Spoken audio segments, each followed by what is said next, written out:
Hello, and again, welcome to Bit Depth. I'm Santiago Ramones. Across from me is... Chloe-Beth. Who are you? What do you do? I am a musician. I'm a musician. I write songs. I play songs. Yeah. I do it again. Then how did you first get started in music? I got started in church, actually. I started singing in church when I was 11.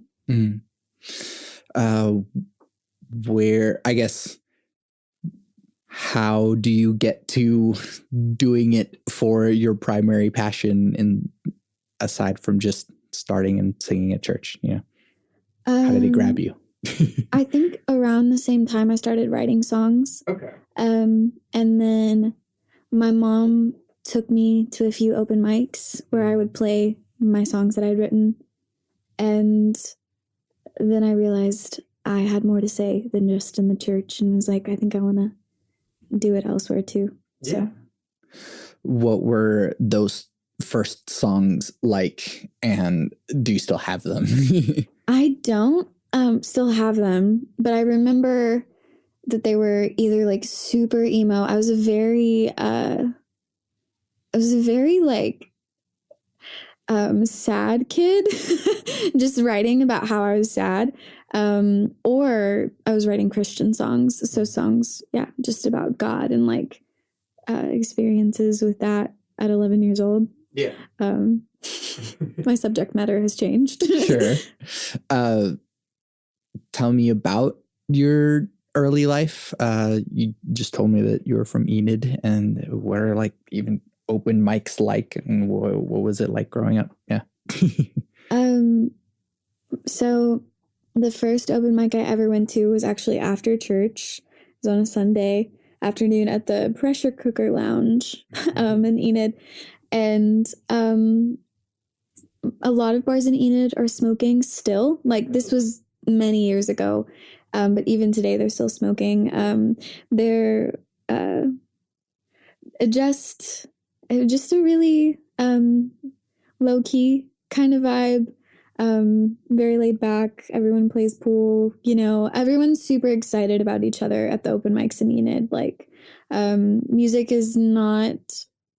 It's popular. There are definitely artists in Enid, so it's not like unheard of, but it's a very small group of people. So they're very welcoming to new people, and were super sweet to me when I was young. Mm-hmm. We would do like an open mic, but then there also was a Sunday like round.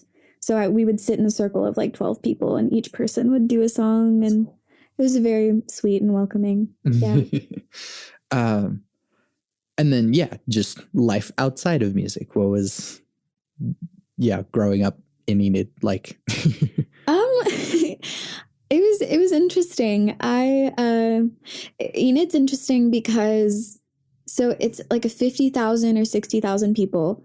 And the main reason why Enid's even a town is because of the Air Force Base. So I think that's why it stays the way that it is. And it's like, it's not a city, but it's also a city. It's like a really big town, I feel like. So it felt small, and it felt also really big at the same time, because we were the biggest city for like 2 hours anywhere. Wichita's 2 hours, OKC's 2 hours, Tulsa's, So that was interesting. And I think church was a really big thing. I mean, everyone was in church. If you weren't in church, it was a really big surprise. Sure. And I didn't mind it. I'm thankful to not be there anymore. Just because I feel like there's a lot more opportunity, a lot more diversity. Like, Enid is very like all one thing all of the time. So I don't feel like I stand out as much in OKC. I felt like in Enid, I stood out like a sore thumb, kind of, which might have been my own, just me making it up. But I don't know if that answers your question or not. What brought you to OKC? College. I went to ACM. I did too. So what spurred the decision to go to college for music? Well, my mom and dad didn't go to college. I think my dad went to like a few classes and then dropped out. And my mom's a cosmetologist, so she does hair. And no one in my family has gone to college. And so they raised me to be like, you are going to be the first person to get a degree. And so I always had that in my mind. But then when it got to the point where I was like having to make that decision, I wasn't interested in anything except for music. And so, and honestly, I am not, musically intelligent enough to get a performance degree, or to like go to any college that actually had a music program. I definitely was like very like songwritery kind of thing, not very technical. So ACM was kind of great because I ended up studying audio production and commercial music, so music business. Yeah. And those worked really well for me. And so yeah, it's kind of what led me there. Yeah. It figures that, I don't know about you, but like, I think, well, when did you go to ACM? What year, I guess, did you start? 2018. Okay. Because they like added the like songwriting major after I had left. I was like, dang me it. too. Well, they didn't add it after I'd left, but I think they added it the year, like the last year I was there. Yeah. So I was like already almost done, and I was, I can't do that. But I think it's really cool that people get to do it now. Yes. Yeah. Did you enjoy ACM? Did you get out of it what you expected? Yes and no on both.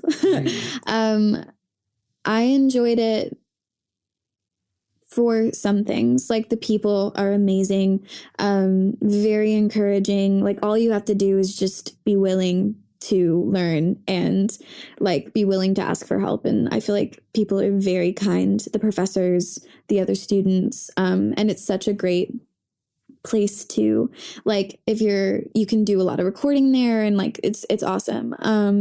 I hated college, just that, like going to classes and doing homework, and I was gigging a lot. I mean, I was gigging entirely through all of school, so I was overwhelmed a lot. Sure. And I was very relieved to be done, which I think is pretty typical. I think, I don't know what I expected going in, but I feel like I learned a lot. I was actually surprised my senior year.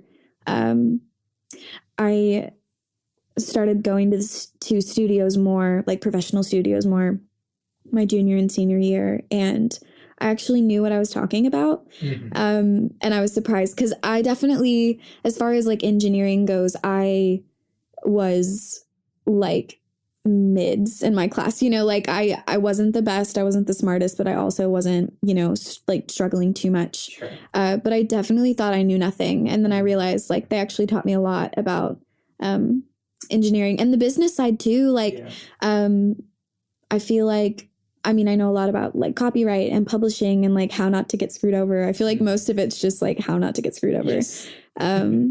So yeah, I had no idea what to expect, honestly. Whenever I was 18, I had no idea the breadth of the music industry and the music world. But I feel like I feel good about it for the most part. Yeah. But at the same time, you were also doing the thing. You were gigging all through school, but I mean, that's the thing. You're doing it. So, well, actually, first of all, just a little side question. Who's your PRO? ASCAP. Yeah. Yeah. I keep telling my music friends that like, if you haven't already signed up on whatever PRO, like please do so. I tangentially work for don't know if I'm like at liberty to say that on record, but like, cool, here you go. And so like I assist in the like making sure that if music gets used in stuff, that those people are on the list so that they can get paid. That's super neat. And wow. It's really important for every musician to get on a PRO. Yeah. So they can make like money. Own your own publishing and like, because yes. Sorry. Taking that moment to do that PSA. It is important. Here's a question kind of also just like for me, how do you get gigs? How do you get gigs? How do I get gigs? Nowadays it's mostly just like word of mouth. So, you know, I played somewhere and some person was there and saw me and then asked me to be at their place, or, you know, they saw a post and were like, oh, she's playing music, you know? So yeah, it's just like exposure and like, you know, being out there. When I first moved to OKC, I got gigs by going to open mics all the time on the regular and just talking to people and then going to people's shows and like kind of just, you know, doing, and then sending hundreds of emails and getting no answers, you know, for the most part. And then like one person answers and you're like, oh, thank God. Yeah, it's just kind of, I don't know. It's just kind of like grinding a little bit, putting yourself out there. Yeah. What would you say is, and this is the uncomfortable thing, I guess, about being an artist and being a performer, is like, what is the thing that like, what's your shtick? Like when I'm asking for gigs? Well, just like as an artist, who is this artist and why should we book you or whatever, you know? I don't think I've nailed that down yet. I mean, I think I say, that I'm pretty honest, like that my music is pretty honest, but also like very strong. But yeah, I'm not sure. I think I'm still working on that. I'm figuring out exactly what that is. It changes so much too. I think the only thing that really like maintains is the honest vulnerability and the strength that I put behind it. But also I feel like as I get older, I'm kind of honing in on it a little bit more. And, but yeah, I'm not sure. I'll figure it out. Right.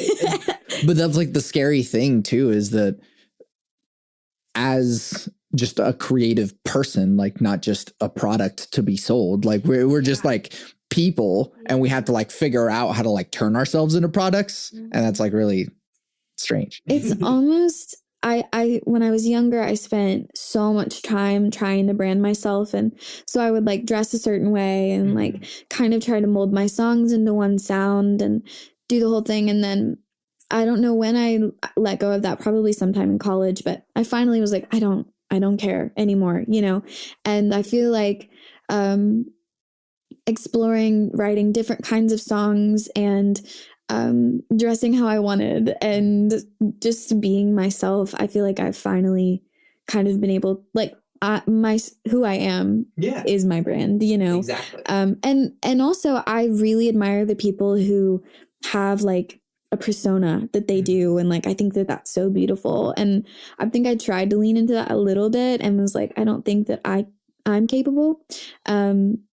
But yeah, I love that. I love that side of things too. But anyway, yeah, I feel like for me, figuring out the brand has kind of just been letting go of trying to fit myself into that box. Yeah.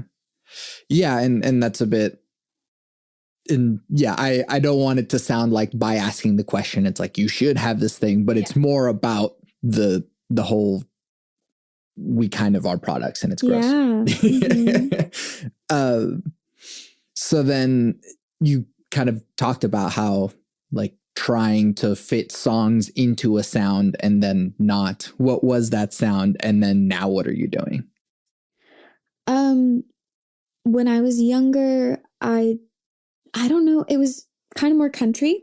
And I really tried to still, I wanted my content to seem my age. So I censored myself a lot and tried to be kind of innocent. Because when I started like going out and singing, you know, I was 14 years old. And so people didn't want to hear like gritty stuff from a 14-year-old girl, because that's kind of upset, you know, like it's a little much. And so I think that, and then I had a really like clean tone and I sang really high most of the time, but wasn't really using like strength behind my voice. I wrote a lot of stuff with like mostly major chords and very like swingy and kind of like very country, but like a little poppy and that kind of thing, folky. And yeah, I think that was the thing I was trying to fit into. Yeah. Now what's coming out of you? I feel like my stuff is a lot more straight up. And I'm not worried about what I'm going to say and how people are going to feel about it anymore. Because it's not my problem, you know, like if someone has an issue, they just don't have to listen, or, you know, that kind of thing. I definitely have a lot more vibrato now. I have a lot more grit and power, in my voice. And, I write more complex songs with more chords. I used to write like 2-chord songs on the regular, and now do more of that kind of thing. So yeah, not too much of a huge change, but it feels more me now. Yeah. I don't know, like going into like different trains of thought here. Influences. Who were you listening to? Who are you listening to? And is that making its way into your music? When I started, I was I was listening to I love the Killers. I loved the Killers. Like Hot Fuss was my everything. Brandon Flowers was my everything. Florence and the Machine, I think it's called Lungs, that record was super big for me. And who else? I listened to a ton of Mumford and Sons. I really loved Mumford and Sons. The Hey Ho era. Yeah. So yeah, all of that, like the kind of like the 2010s indie genre, basically, was super influential for me. Lately, I listen to a lot, like everything Justin Vernon. I love everything he does. I've been listening to Volcano Choir and Big Red Machine lately, which Big Red Machine is him and the guy from The National. I can't remember his name. And then Volcano Choir is kind of old, but they have really beautiful songs. And Justin Vernon sings in his falsetto a lot, but in Volcano Choir, he sings in his chest and is very like I don't know. He's got a really beautiful voice in those songs. And I've been listening to Katie Kirby. She's an indie artist. Angie McMahon, and who else?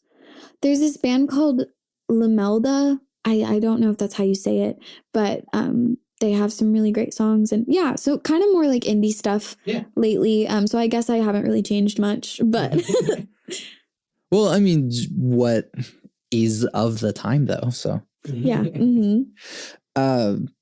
Yeah, that's the other direction my brain went to is voice. So how do you feel about your voice? Like I'm primarily a singer as well, and there's this weird thing that happens as you're like getting to know yourself as a singer, that there's like a thing that you want to be and you're striving towards.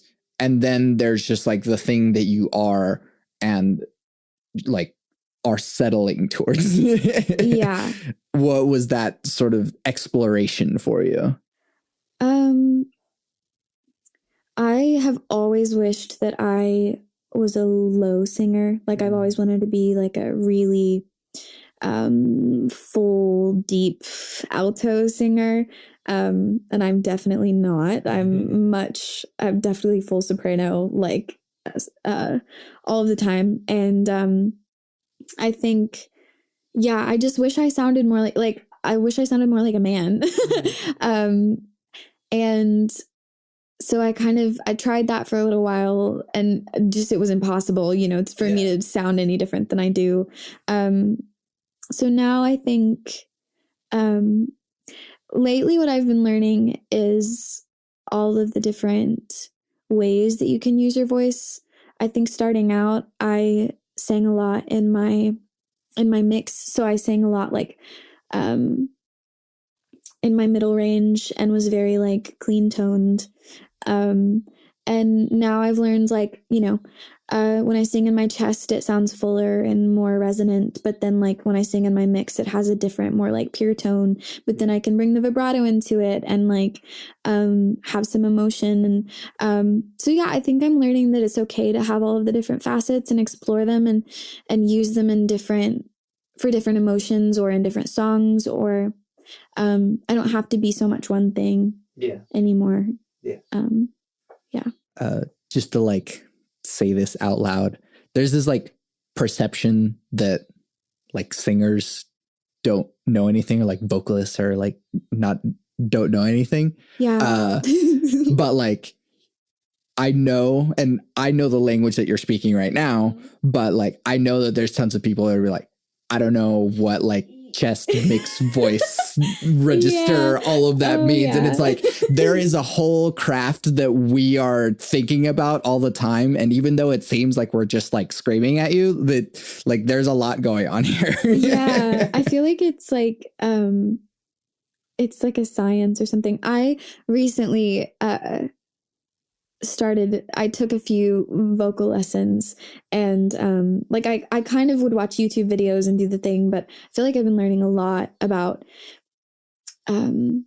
just the different there's so many things about voice, and it's so complex and it's so subtle, and it's I feel like it's almost like working out a little bit.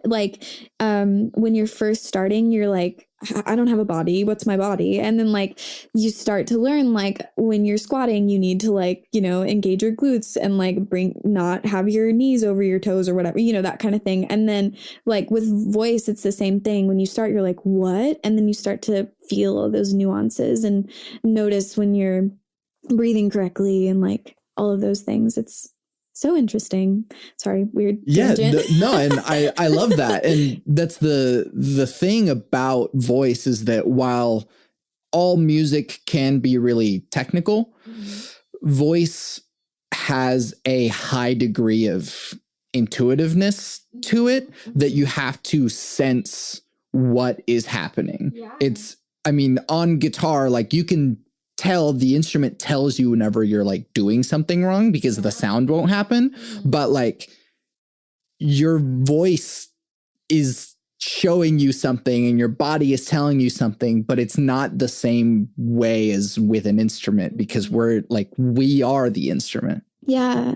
Yeah. With instruments, you can visually see what someone's doing. So someone can look at you, or you can look at yourself and be oh, that's not, and then with voice, it's I don't know, it's all happening internally. How are you supposed to know what's going on? Yeah. And that's where you get a really good voice teacher that can hear what you're doing and go, so cool. Oh yeah. It's you've done enough voice lessons, I'm sure, that it's oh yeah, imagine lifting, or imagine there's so much imagination or or metaphors that we use to in this sort of thing, imagine squeezing an apple or something, whatever sort of thing that for whatever reason this crazy ass metaphor actually works. Yeah, you're oh, that makes sense. Mm-hmm. And then note comes out perfect. Yeah, you're wow.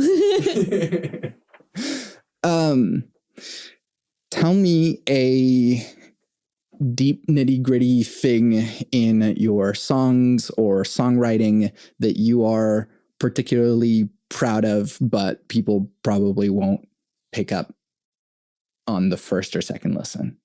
I'd have to think about. Let me think about the songs. I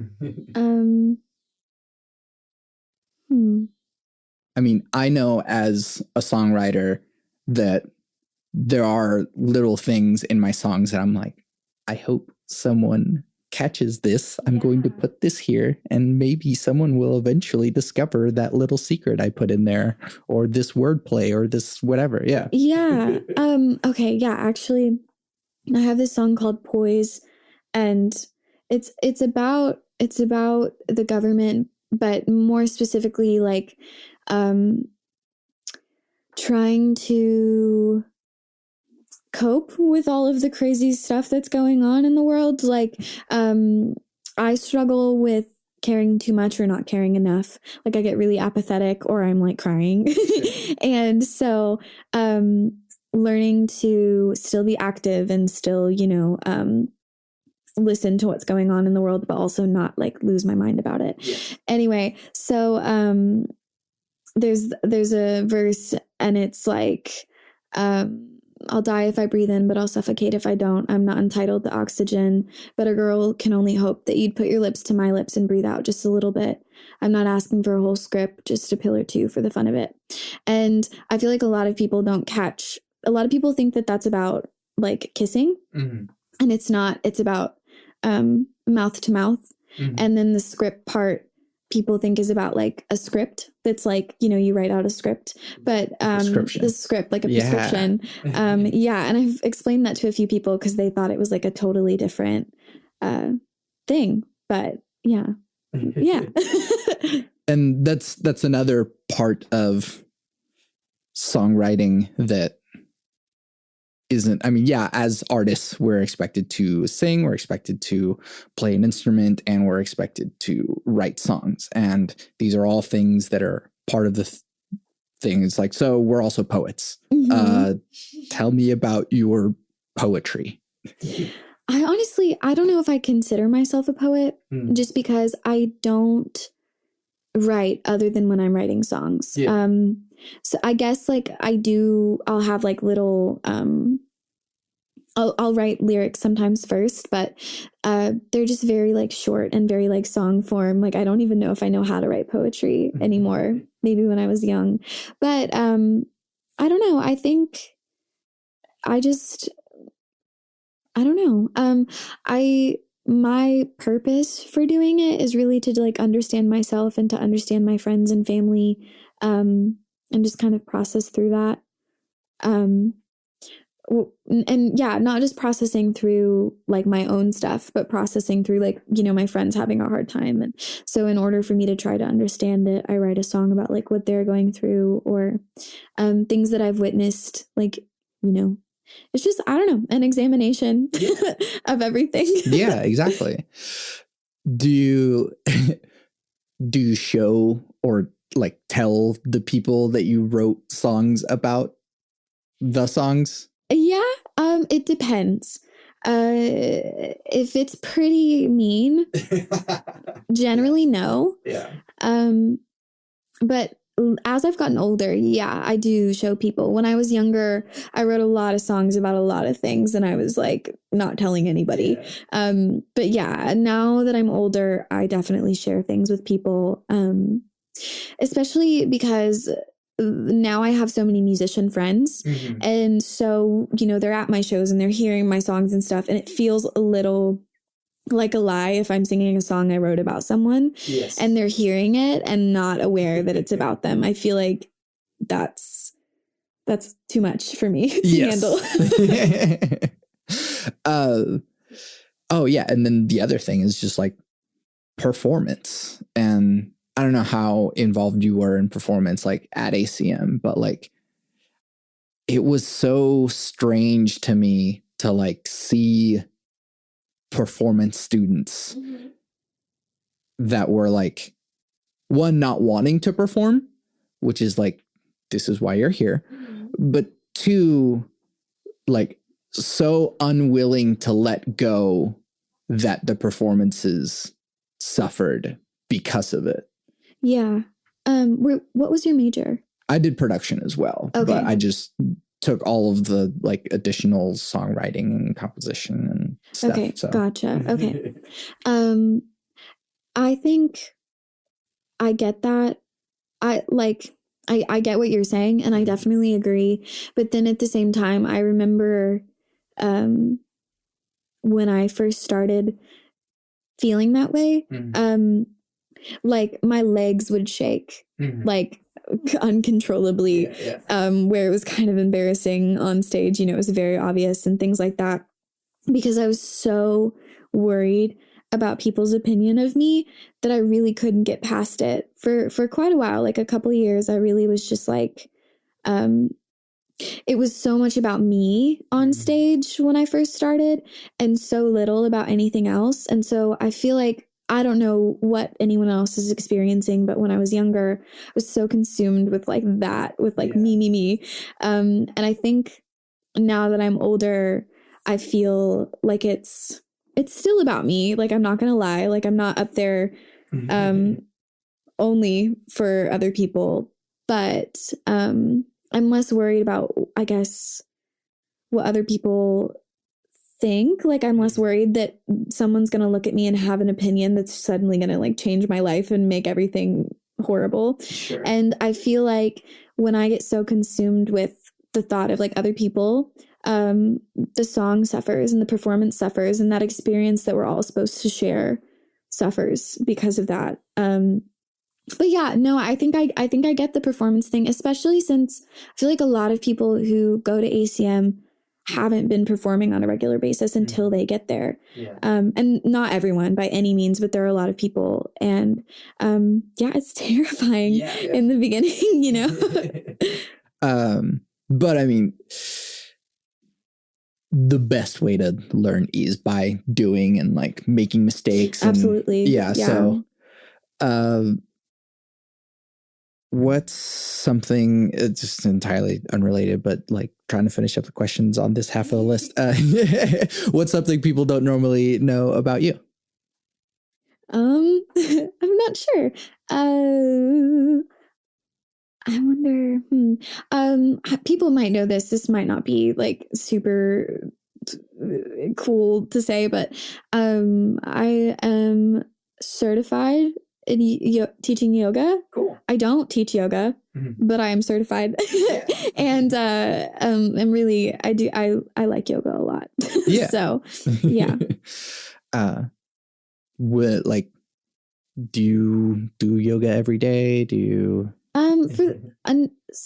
to varying degrees, yeah. So sometimes I do yoga for like 10 minutes and sometimes I do it for like 2 hours. It really depends.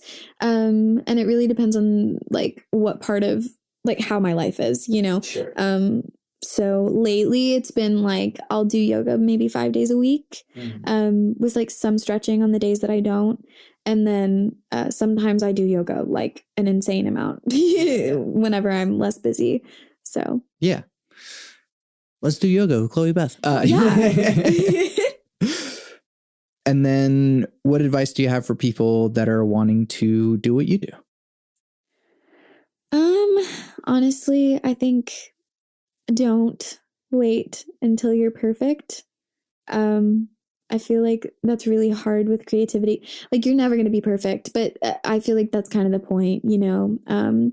Like, go out there, perform, like show people your art, and, you know, get through all of those jitters and all of those things at whatever level you're at.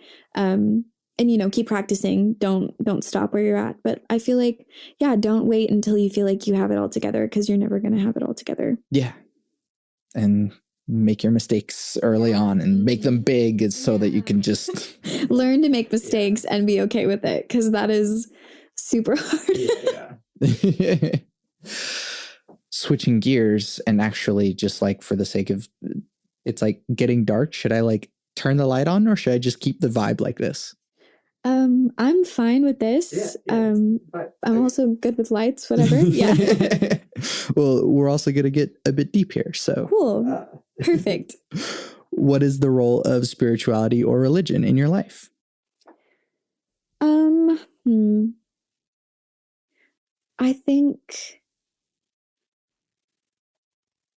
I feel like spirituality helps me to feel more peaceful.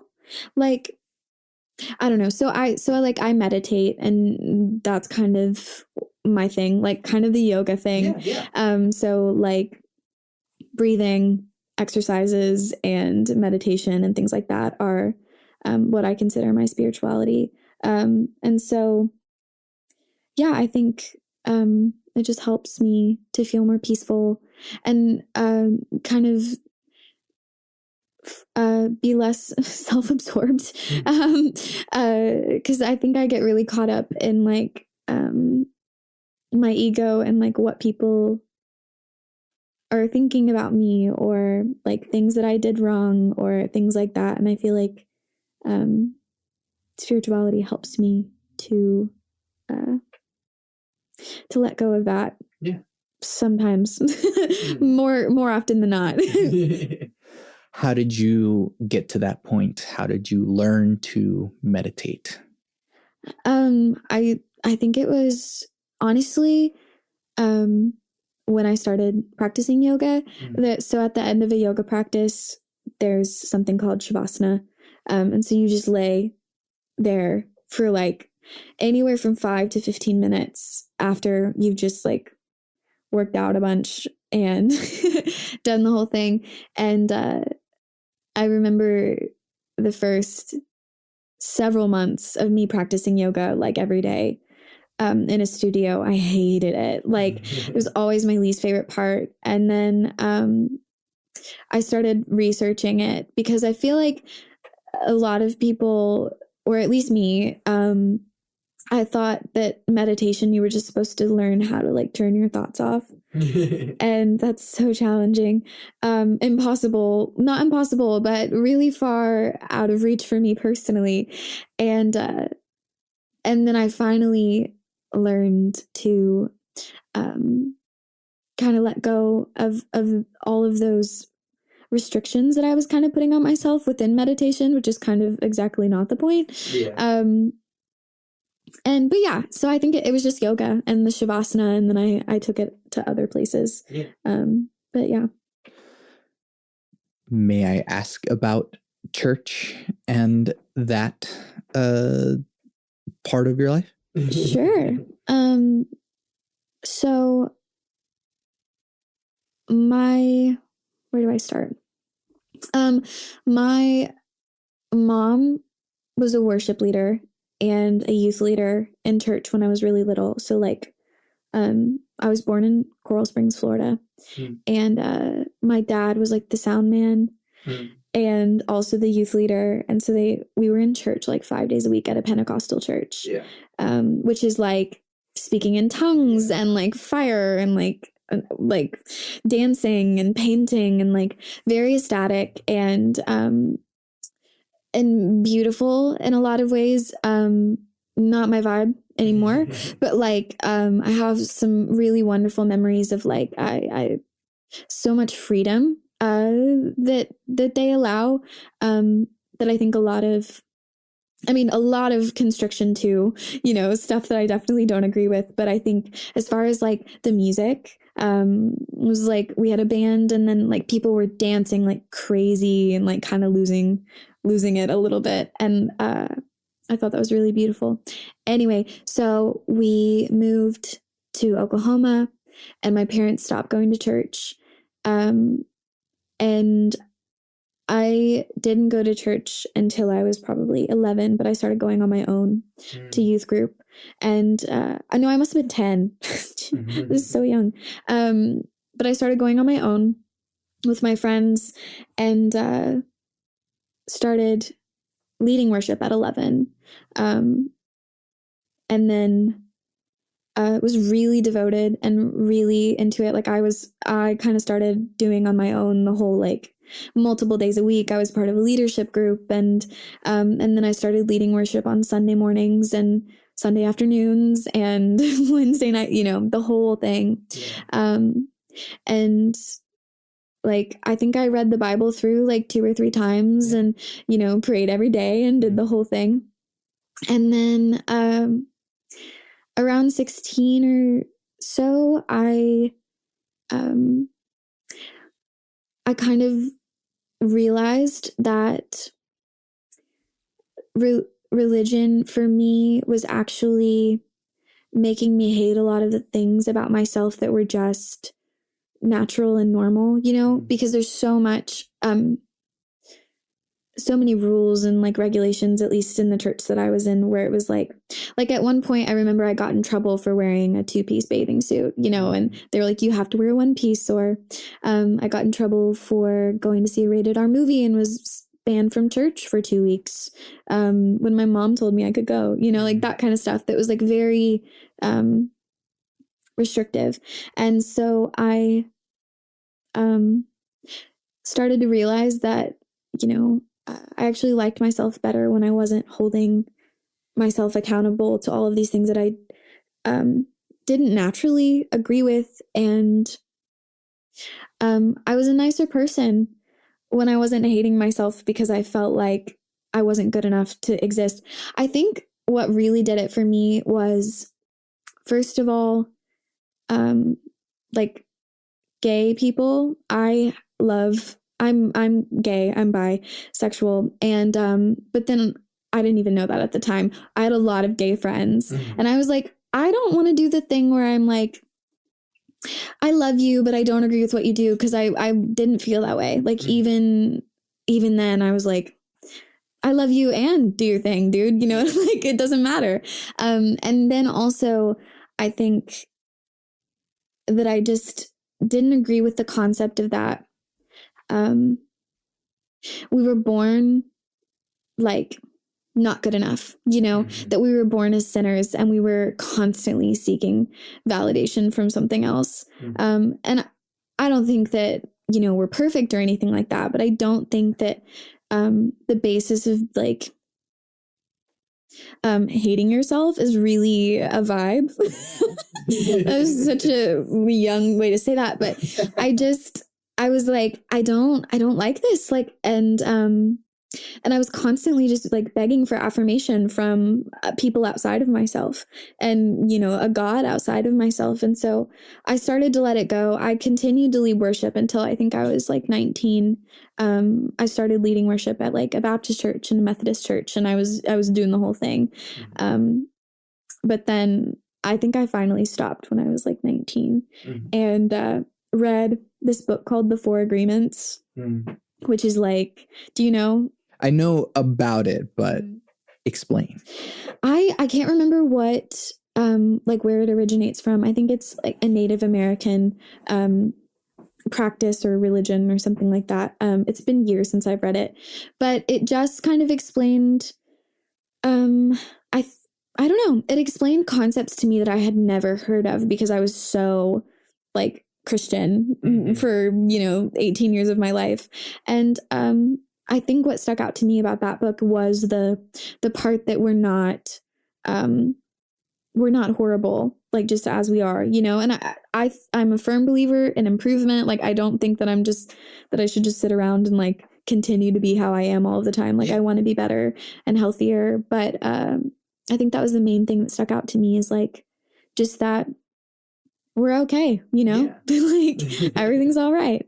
And then from then I read a lot of books and started doing yoga as a way to be in shape and calm myself down. And then really figured out that I loved the concepts behind yoga as well, and all of that. And now I'm here. It's a very long explanation. No, that's exactly what I want out of the question. Okay, good. But thank you for sharing that. Yeah. What is your definition of God? I think it really is just everything. I feel like God just is. I don't think it's like a man or a woman. I think that it's just like energy. And yeah, I feel like God's in everyone. God's in everything. We're all connected that way. So, yeah. we are God. Yeah, I'm God. Yeah. Please take that out of context. What is free will? I mean, I feel like that's just, I don't know, like the concept that you can make your own choices. Yeah.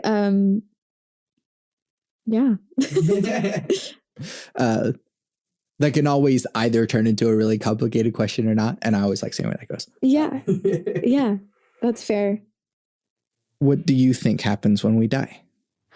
I have no idea. I think, yeah, I really don't know.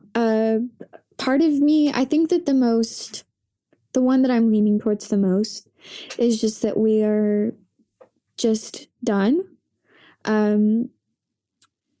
Or I think sometimes I really do think that we reincarnate and that we go to another body and do the thing over and over again. But I mean, obviously no one's sure, but I really like feel very loosely about that. I'm like, I have no idea. Sure. Yeah. I don't know is a valid answer. Mm-hmm. Thank you. What do you think? I'm interested. To quote another friend of mine who has been on this podcast, is the body decays. Yeah. But also hopefully the people around you that care about you will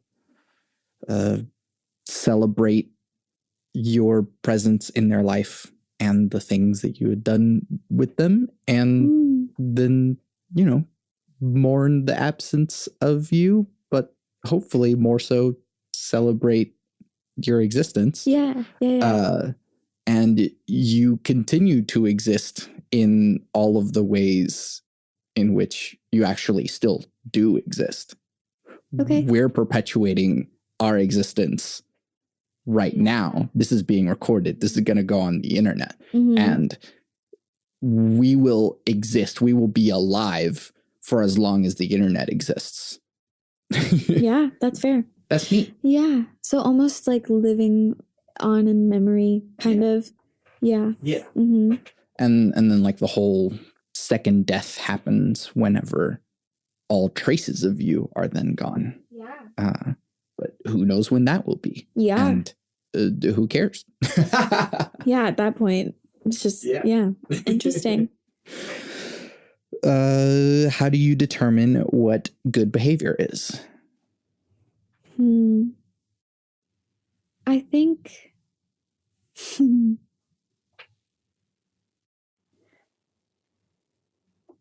I feel like what feels good in my body, like what feels peaceful, but also what's not hurting other people. But then I feel like there's an exception to that, because I feel like it's also like what's not hurting me, you know, because sometimes you're in a situation where it's like you or the other person, and it's not that black and white ever, but sometimes you have to, you know, do what's good for you and not good for the other person, kind of thing. But I feel like, it's just a feeling of like, what feels good in your body and in your gut, you know? Yeah. Reducing harm is not a bad guideline to work with. How do we reduce the division between people, assuming that is something that you want to do? I think that would be great. Yeah. I think that we all, including myself, need to stop taking things so personally. I think that would help a lot. I feel like we, as like just a human race, make everything about us. I don't think that it's necessarily like something that people need to be hated on for, but I feel like just not making things about ourselves so much, and just understanding that everyone's operating like on their own path, and most people are not trying to like hurt your feelings, you know. Some people are, but assuming that most people aren't trying to hurt your feelings, I think would be beneficial for for everyone. And even for people that are trying to hurt your feelings, Yeah. it might also help you to not take that so personally either. Because it's not about you, even if they are. Like, it's about them. Yeah. Yeah. Do you believe humans are evil by nature? No. We talked about this. No. But that is a question on the list. And do people say yes? There are people with different beliefs. Yeah. That's so interesting. I would love to hear like that. Like, what do you believe? What do you believe? We're pretty good. We're lazy. Humans are pretty lazy. Do you think we were in the start though? Like, do you think that that's a product of technology in the modern day? No, I think humans, like, if you go to like prehistory and like pre-agricultural hunter-gatherer type tribes, like, we do enjoy just like chilling. It's pretty great. I agree. Yes. And in some ways, like the dawn of agriculture was like a way of working even less. Like, oh, we have to like go out and hunt or like go out and like gather fruit and vegetables and stuff. What if like I just plant something and I don't even have to go anywhere? It's like, cool, like good idea. But also now we have to pay rent and that sucks. Yes. It's the farmer's fault. They started it. But I mean, yeah, like humans are collaborative tribal people, and the sort of good and bad sides of that comes from it. But like the reason why we like it hurts so bad to be rejected comes from like a very human part of us that we need each other to survive on like a primal level. And that's why like love is so important to us. What do you think humanity is heading towards in the future?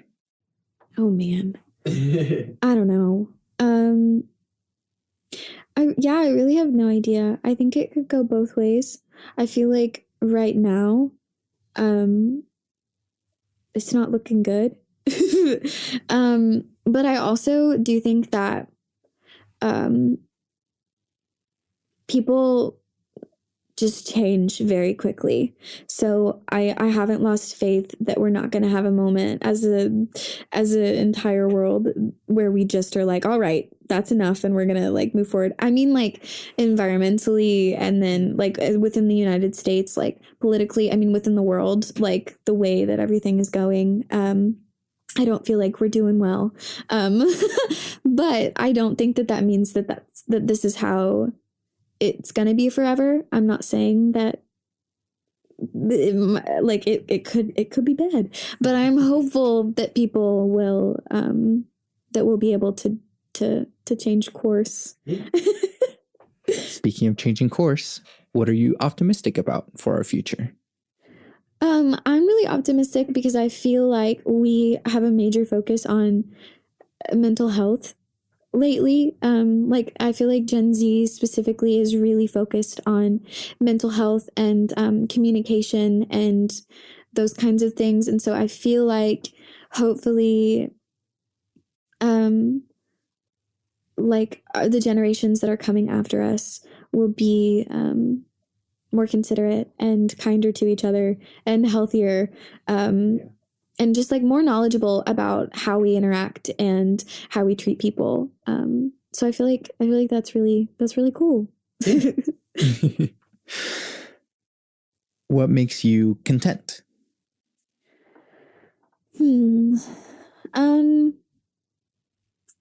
I think the mornings, like morning time, when you're just like drinking coffee and like just with a person you love. I think also people that I love, just being with them in silence and talking to. But like Yeah. Yeah. Beautiful. What about you? Yeah. Humans as well. Yeah. The people that we love, the details, and slowing down enough to notice them. The small rituals that bring us comfort, that we don't always acknowledge them as rituals. Yeah. And yeah, peace and love is pretty great. Yeah. When will you be satisfied? I don't think I'll ever be satisfied. Yeah. I'm not sure if that's possible. I feel like there's moments of satisfaction, but I feel like they last for moments, and then it's on to the next thing. Mm-hmm. What advice do you have for people in general? I think just I feel like it's really important to be honest with yourself and other people. I feel like a lot of people are really worried about like people pleasing and like making other people happy. And I feel like it's important to listen to yourself and be honest with other people about what you're feeling and thinking when necessary. I mean, don't be mean, but like, you know, yeah. There's a quote from a Sunlux song, which is, "Are you doing love with your honesty?" I love that. Yeah, that's super cool. You just pulled that out. I right really here like in front of me. Sunlux. That was amazing. I actually have two more questions. Okay. One specifically for you. All right. Which is your favorite plant? Oh, I think I really like, oh man, that's a hard one. Probably this is kind of cheating, but like Hoyas. I really like Hoyas. Do you know, they're the ones with like the long branches that grow the leaves. Like I like Hoyas because they grow out their branches first to get a feel for the world, and then they let their leaves out. So it looks like they're dead, and then they're not, and then it looks like they're dead again, and then they're not. And yeah, that's my favorite plant. The species of Hoya. Or is it? It's not a species. I don't know. It doesn't matter. Anyway. Right. It's like a class or whatever. Yeah. We're not biologists. Yeah. We're musicians. I really like, we have a pothos that's like just getting really long. They're so tough too. Pothos just like, they thrive wherever they're at. Yeah. I love that. I want to see it later. And then lastly, potentially most importantly, cake or pie? Oh,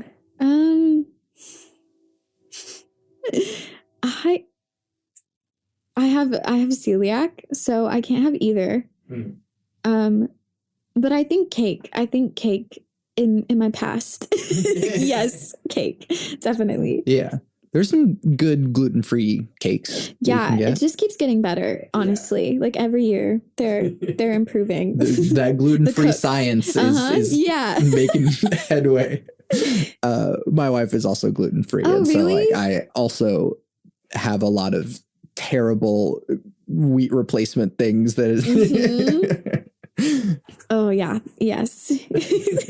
My friends are always like, when we have to go out to eat, they're always like, "Where do you want to go?" Because we can't eat, and like you can't eat anywhere. Yeah. So like we have like 3 options.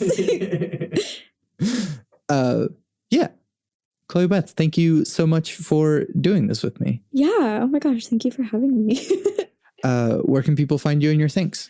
My website is www.chloebethmusic.com, and then my Instagram is the same. It's at Chloe-Beth-Music. I have a Facebook, which is Chloe-Beth, and that's CHLOEBETH. And yeah, that's where you can find me. Yeah. I feel like hopefully we have transcended the need to say www. But it's kind of fun. Right. Yeah. It's like Can I say it? I don't. Sometimes yes, sometimes not. HTTPS://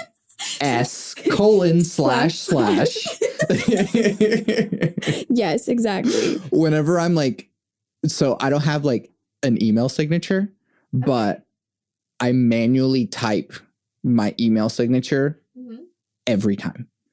I do too. And so I like it's name, depending on the context, phone number, email, website. And I do HTTPS:// Does it make it a link then? Well, yeah, depending on like Google, like Gmail will, if you press space, I think it'll automatically make it a link. But Command K, hyperlink everything. So nice. Got to make things as easy as possible. You can hyperlink your email as well. Oh, wow. I didn't know that.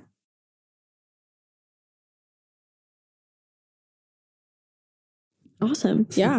Cool. Aside from the tangents, once again, thank you for doing this with me.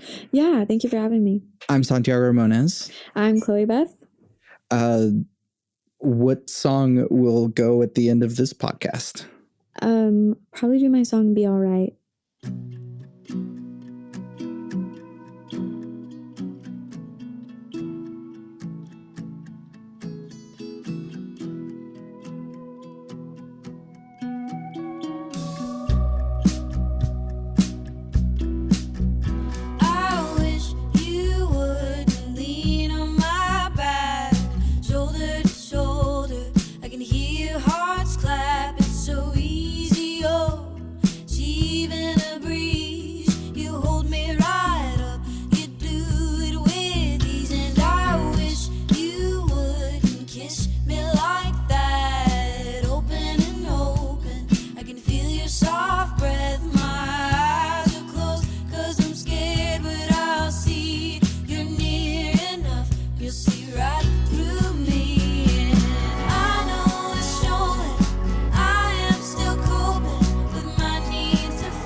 You can find everything that I do on my website, santiagoramones.com.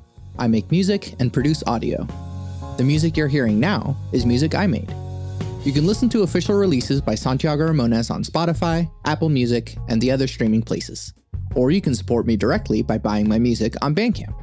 I'm working on Hypothetical, my first singer-songwriter album, so if you'd like to hear that at some point, there are lots of ways to support me on my website. There's a Discord server in which we discuss deep topics from the podcast, but it's also a community of beautiful human beings. All the links to all my things are on my website, santiagoramones.com. Please take a moment to rate and review the podcast. It would mean a lot to me to hear what you have to say, and it lets others know what to expect. It's better than I could ever explain. I want to help the world have deeper conversations. So thank you for listening to and supporting Bit Depth. I always end the podcast with my 3 things. They shape my life philosophy. Those 3 things are: love never fails, it's going to be okay, I might be wrong.